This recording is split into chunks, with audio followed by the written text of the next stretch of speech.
Ya, jadi kalau dari, pihak kami sendiri, kalau kami melihat, dampak dari, kenaikan GWM sendiri terhadap likuiditas perbankan itu sebenarnya boleh dibilang cukup minimal. Ini hanya menggambarkan kembalinya likuiditas ke situasi normal sebelum pandemi dan bahkan, kalau dibandingkan dengan tahun 2019 sendiri, kami melihat bahwa, eee kondisi likuiditas perbankan sendiri bahkan pasca kenaikan GWM kemungkinan masih akan sangat sehat.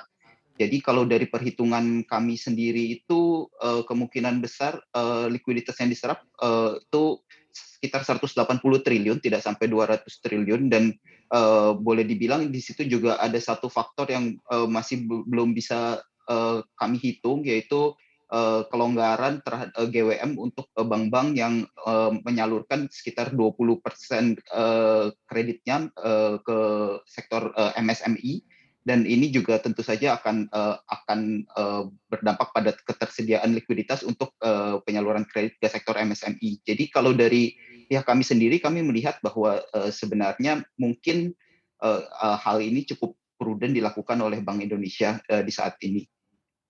Mhm. Berarti Anda melihat kenaikan GWM yang hingga mencapai 3 kali di tahun 2022 ini tidak akan mengganggu nantinya likuiditas dari perbankan kita?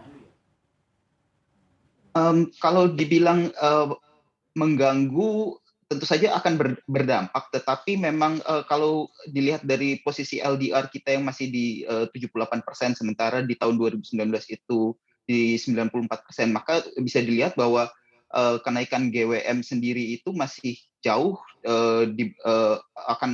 masih, tidak akan terlalu berdampak terhadap ketersediaan, likuiditas untuk penyaluran kredit, bagi sektor perbankan. Jadi mungkin kalau boleh saya berspekulasi mungkin, saya tidak tahu inner thinking, Bank Indonesia tentu saja. Tapi kalau saya boleh berspekulasi mungkin, Bank Indonesia sendiri memutuskan kenaikan GWM ini mungkin, mereka melihat ada potensi kenaikan inflasi karena ketersediaan likuiditas yang terlalu banyak, atau juga mungkin mereka mau meningkatkan cost of holding deposit untuk bank-bank di Indonesia karena, bila mereka masih tetap, menghimpun dana pihak ketiga tetapi tidak menyalurkannya, ke dalam bentuk pinjaman, maka tentu saja, ada cost tambahan dalam bentuk, peningkatan GWM yang mesti mereka simpan di, bank sentral dan walaupun, masih diberikan imbal jasa sebesar 1,5%, tetapi tentu saja dibandingkan dengan aset yield perbankan rata-rata sebesar sekitar mungkin 7-8%, tentu saja ini masih akan berdampak pada,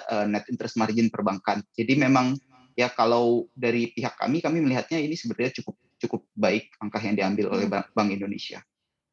Mhm. Baik, Pak Luki, kita ketahui bahwa NIM perbankan atau net interest margin di negara kita ini cukup baik, berada di kisaran 4% setiap tahunnya, begitu ya. Lantas dengan kebijakan ini, Anda melihat apakah akan berdampak cukup signifikan dan juga jika turun nanti kira-kira akan ada di berapa persen, Pak Luki?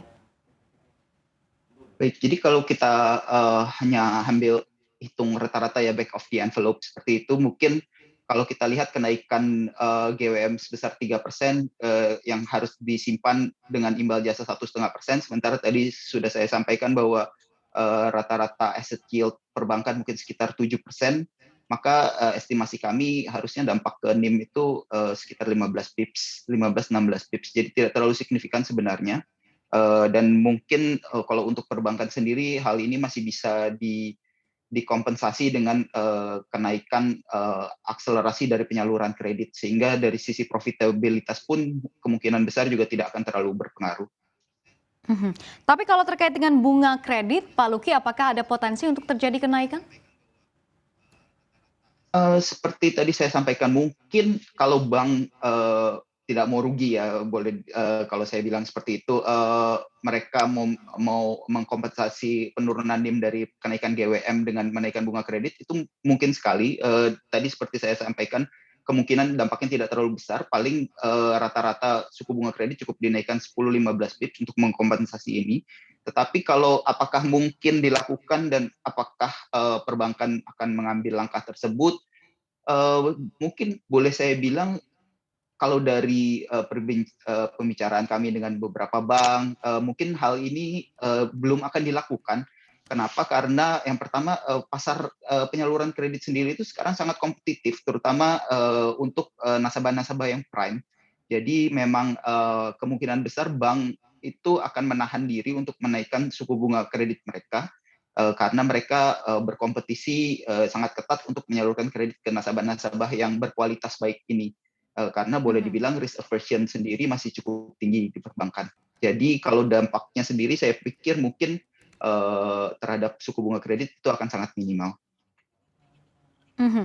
Ya, seperti yang Anda katakan tadi, perbankan kan tidak mau rugi begitu ya. Nah, jika mereka nantinya menaikkan suku bunga kredit kredit mereka, Anda melihat apakah nanti akan ada dampaknya kepada non performing loan atau NPL kita?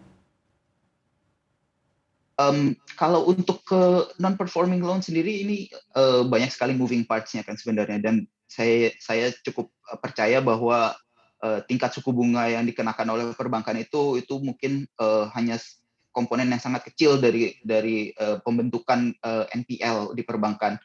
Jadi kalau non performing loan sendiri menurut saya masih lebih banyak ditentukan oleh bagaimana perbaikan recovery ekonomi Indonesia, dan juga terutama bagaimana Indonesia mampu menanggulangi wave dari Omicron dan varian-varian selanjutnya bila ada.